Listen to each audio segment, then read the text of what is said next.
There's not even like, it's hardly like an incline in the road at all. And yeah, the world around me was so confusing, and I was always saying that's not right. So growing up, school was one of the most stressful places I ever went to. And for me, going to school used to feel like I was going to prison every day. In primary school, I was not only bullied by some of the peers in my year group, but it also felt like some of the teachers were bullying me as well, because it felt like they didn't have any understanding of what autism was. It felt like they didn't want to put the things in place that not only I needed, but that I was entitled to because of my statement of special educational needs. And so my dad even had to get someone to come in from the council to explain to the teachers why they had to treat me differently.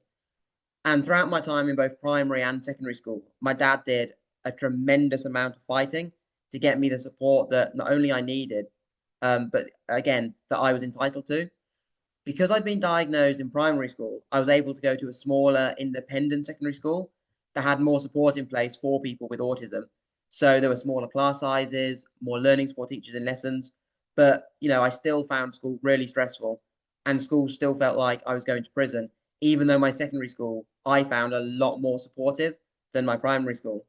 There were lots of things at school put in place for me.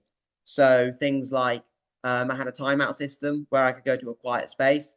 One of the teachers made me some little cards that I kept in my blazer pocket, and these cards had pictures of footballers on, which I'll talk about in a little while, and motivational quotes. So those really helped.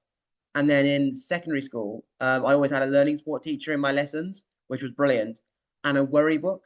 And the worry book was brilliant because it was a way for my learning support teacher to write down anything that had been going on during the school day, and my mum and dad to write down anything that I was worried about at home.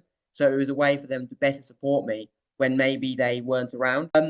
Two of the biggest challenges I faced in school, one was with the homework, because I would be so stressed worrying about whether we'd get homework at the end of a lesson that I wouldn't be able to concentrate on the work we were doing.